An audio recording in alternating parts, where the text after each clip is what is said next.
আল্লাহ রাসূল বললেন যে ইস্পাহান থেকে, ইরানের ইস্পাহান নগরী থেকে 70,000 ইহুদি দাজ্জালকে শাপথ দিবে। তাদের শরীরে দেহে যে কাপড় থাকবে, তারা যে কাপড়টা পরিধানে থাকবে তাদের, সেটা কিন্তু একটা বিশেষ ধরনের কাপড়, তয়লাসি কাপড়, একটা বিশেষ ধরনের তাদের একটা প্রতীকী কাপড় বলা যায়। দেখবেন হিন্দু ধর্মে ব্রাহ্মণ আছে, ঠাকুর আছে, ওদের মধ্যে যারা বয়োজ্যেষ্ঠ হয়ে গেছে তাদের মাথাতে ওরা গোটা মাথা নাড়া করে আর পিছন দিকে খানিক রেখে দেয়, লম্বা করে রেখে দেয়, এটা তাদের প্রতীকী।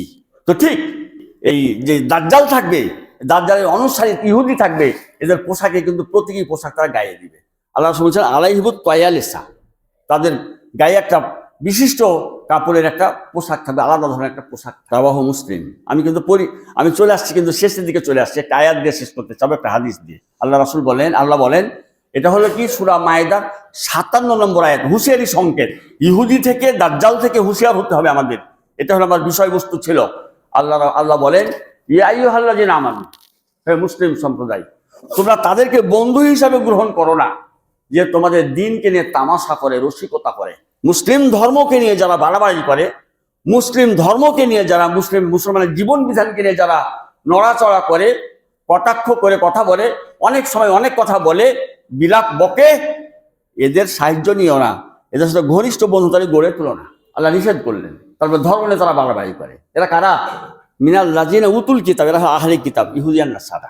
এর সঙ্গে কিন্তু যোগে আছে অল কুফারা আউলিয়া, কাফের কিন্তু এদের সঙ্গে যোগে আছে, কাফের এবং মুশরিক এরা যোগে আছে।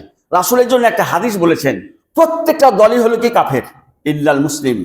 মুসলমানের কোনো দল নেই, মুসলমান একক, একনিষ্ঠই একটি দল, যারা আল্লাহর কাছে আত্মসমর্পণ করেছে, একটি দলে এদের পরিচয় থাকবে, মুসলিম ফিরা পরিচয় থাকবে। সূরা হজের মধ্যে একটা আয়াত দেখা যায়, মিল্লাত আবিকুম ইব্রাহিম হুয়া সাম্মাকুমুল মুসলিমিন, সূরা হজ।